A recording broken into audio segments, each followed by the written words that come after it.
Today's adventure brings us back to Lakeview Cemetery, one of my favorite places, where I do have a story or two to tell today. One of which will be probably the first story I tell.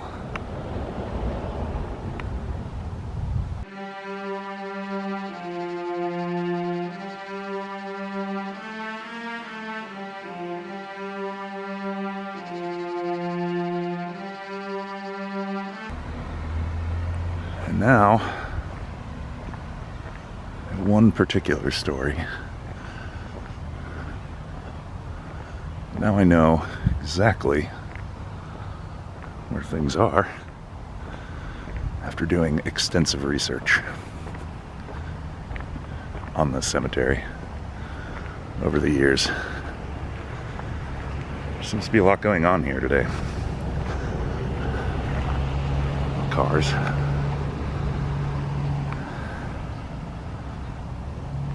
Boy Scouts and Girl Scouts are here. Don't know what that's about.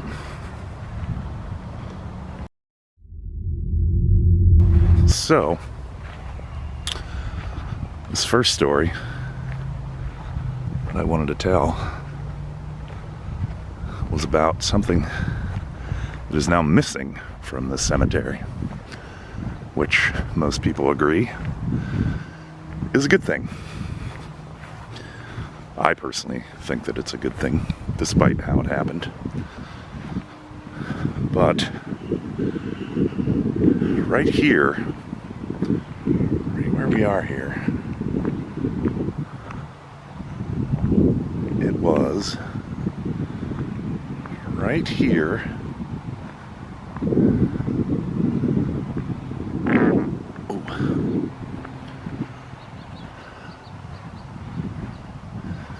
Right here, exactly right here. Last year, around the 3rd or 4th of July, somewhere in the early morning hours, someone broke into the cemetery and decided to tear down the Confederate monument that had stood here since 1926. It was built by the United Daughters of the Confederacy. It was also shipped here through the Panama Canal from Georgia, from Stone Mountain, Georgia. That's right, the Rushmore of the Confederacy. Stone Mountain, Georgia is a gigantic carving of 4 Confederate generals. I believe Robert E. Lee's in there. But they used the stone from that mountain to build this monument. And I remember the first time I came here in 2005, I didn't understand why there was a Confederate monument in the Seattle cemetery, even though it's private. There's not a lot of Confederate people buried here. There's actually one Confederate general. And, well, up until even 2018, the last descendant of the daughters, the United Daughters of the Confederacy, the president of that club, was also one of the people that asked to have the monument torn down. Seeing as it's a private cemetery, there was other things involved. But an activist group took it upon themselves to come in here, and they took straps, I'll put pictures of it in, and they tore it down. They tore the whole thing completely down. And as of September 2020, the cemetery removed the rest of it. So it literally was right here. And it was big. It was big, and it was definitely odd. And these graves right down here, not quite sure if they were Confederate soldiers or not. It's debatable. They said there weren't bodies here, but then there's other things that say that there were 14 bodies buried here. 2, 3, 4, 5, 6, 7, 8, 9, 10, 11. I count at least 11, but none of these say what army these guys were from. Me personally, I don't understand why anybody would put up a monument to someone who lost a war. I understand memorializing your dead, but this was kind of blatantly outright. It was just blatantly outright Confederate, which, I mean, this whole entire cemetery, you know, there's a very big Asian American contingent buried here. There's also a very famous person buried right up on that hill that we will hopefully get to visit after the Boy Scouts and Girl Scouts are gone. But thankfully, I have other stories to tell until then.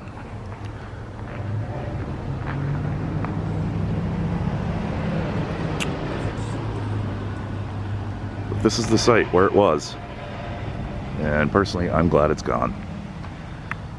There's a lot more to that story. I mean, you can Wikipedia it. Every time I came here, I always forgot that it was next to this monument, so I couldn't find it. But here it is. And it's no longer here. I haven't done research on these graves next to it. I'm not sure if these were Confederate soldiers or not. But there are plenty of them. There's a couple of them. I don't know if it's 14 or not, but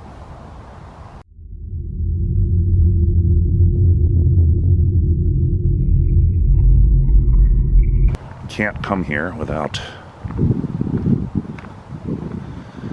paying some tribute to one of my favorite people that I like to visit every time I'm here. Haven't seen these before. They're neat. Very intricate. Pretty. And now shall go pay tribute to one of my favorite people buried in this place. Probably not who you're expecting. Of course, I can never come up here without some sort of noise, airplanes, whatnot. Now, I know this grave fairly well, and I remember it because it's marked by some people around it. But it's always kind of hard for me to find every time I come up here.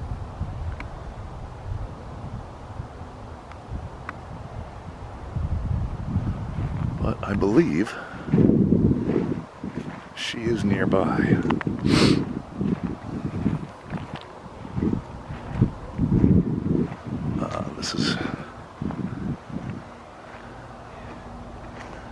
There it is. Oh my God, this is the first time I ever found it this easily.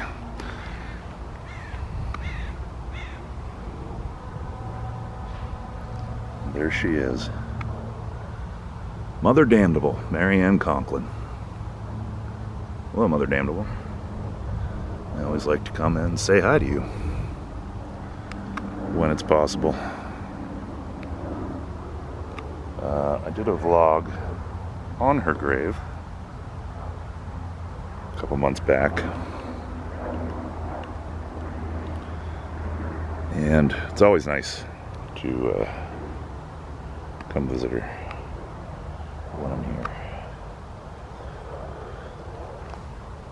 Mary Ann Conklin, Mother Damnable.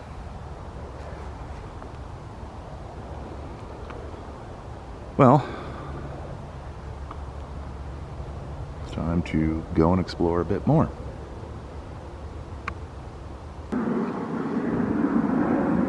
Lord. Would you buy me? Yeah, Mercedes-Benz. Look at this.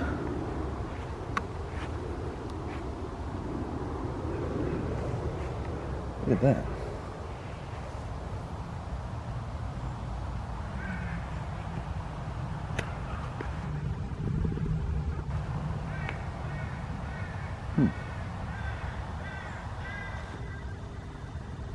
It's an old one. 24 years old. 1897. Yep. This place was established in 1872. It was the Masonic, known as the Masonic Cemetery before they changed the name.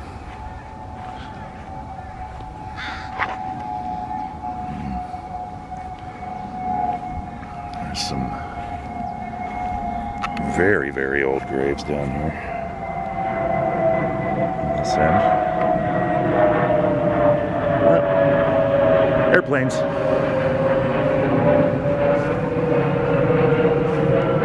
Now, speaking of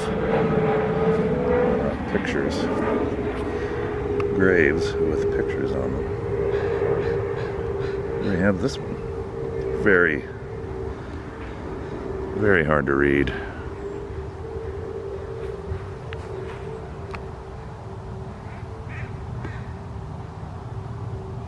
Very hard to read. Can't even really tell. Leith? I don't know what his name is. That picture's pretty neat and very old. So, 1918, age 36. You can see here that there was one of those pictures on here too, but these graves are just so old. But this one's pretty. And apparently Robert passed away in 2019. I like the detail on this. It's really pretty, really nice. Carvings.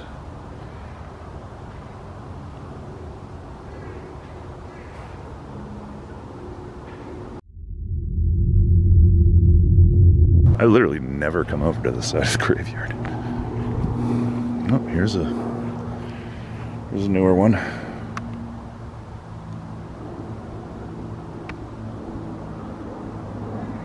is a newer one.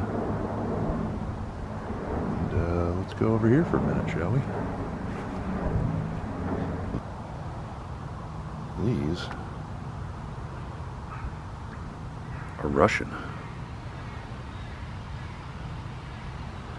Wow, all of these are in Russian.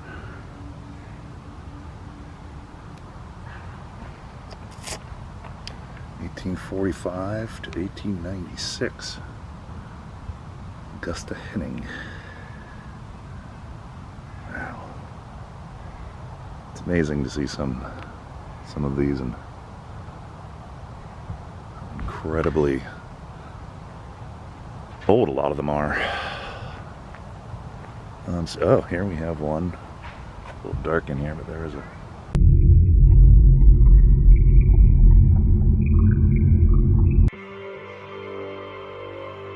don't know if I've ever seen this grave before or not.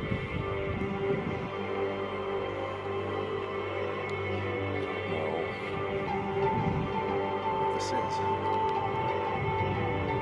No markings on it. The color. Oh, there is. There's a name. Really hard to read on camera. Gary Thomas Greaves. 1951 to 2009. Detroit. Kind of hard to make out, but that color is really neat. Really neat. Very unique. Very unique.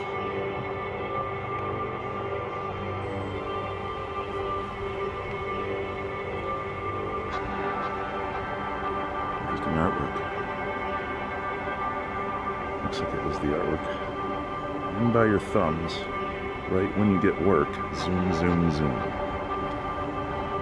March 24th, 1917 to November 22nd, 2010. I'll have to look up who William L. Cumming is. If he was an artist, I don't know. That will be research for my next trip here. So I'm gonna go check out this little corner.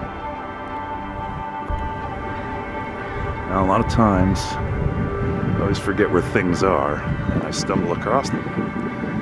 This happens to be one of them. This is the daughter of Chief Seattle, Princess Angeline.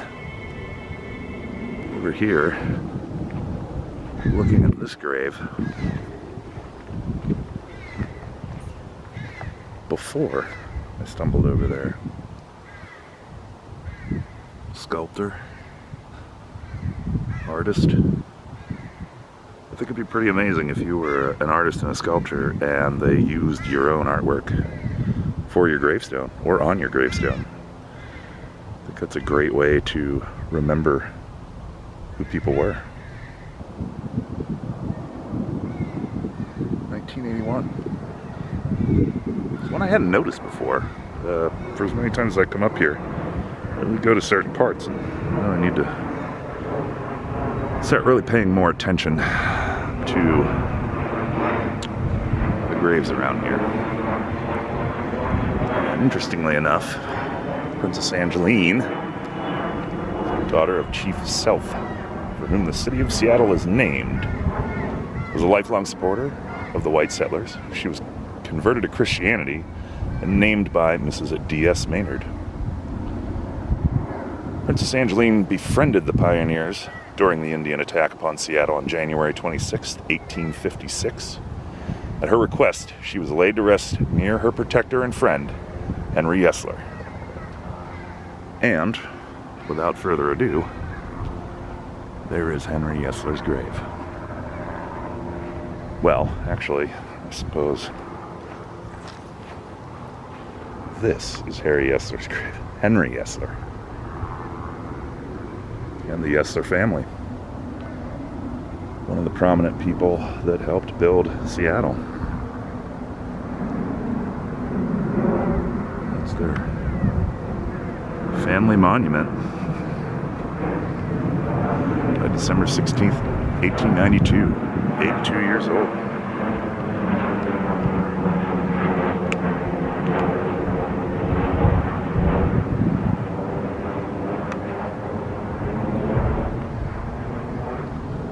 And onward we go.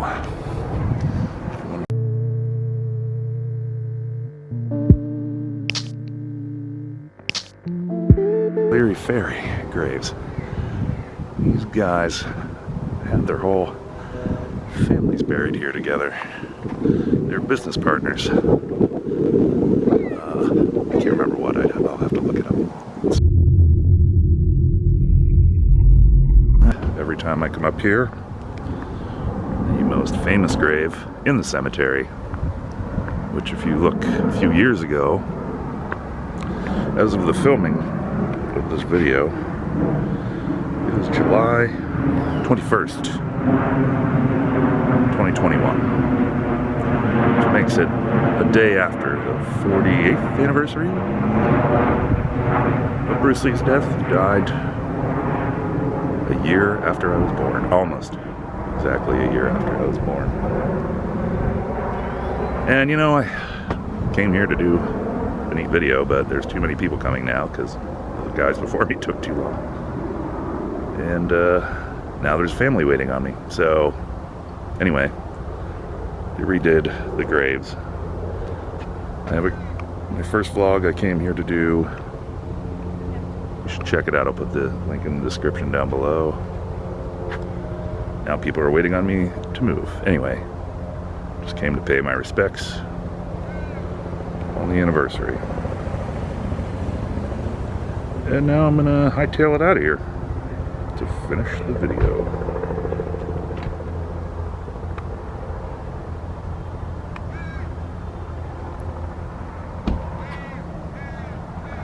Alright, well, I guess I'm gonna have to come back.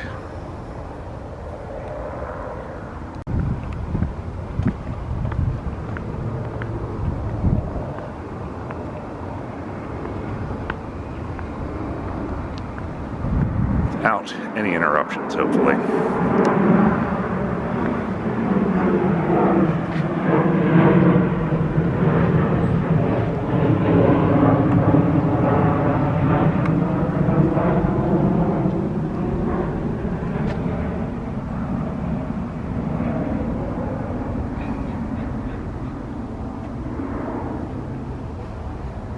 Interestingly enough, I recently found out that John Saxon, you might not recognize the name, but you know who he is. Put a picture of him up. If you've ever seen Nightmare on Elm Street, you know who he is. He was also, I believe he was affiliated with Bruce Lee. I'm pretty sure they were friends. And also Bruce Lee's first student is also buried here. But don't know where right now. I'm going to look that up. They changed this entire thing. There used to be a shrub hiding it. What is nice? It's nice to come up here and pay my respects.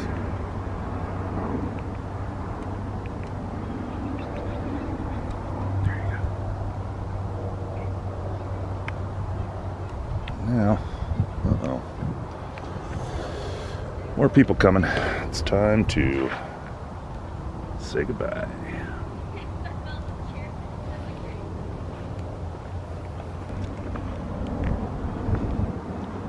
That's gonna do it for today.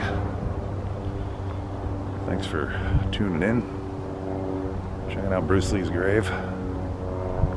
Nice warm day. I'm gonna go have a beer. Otherwise, you enjoy myself. I'm Michael Murphy, and vlog over. There she is.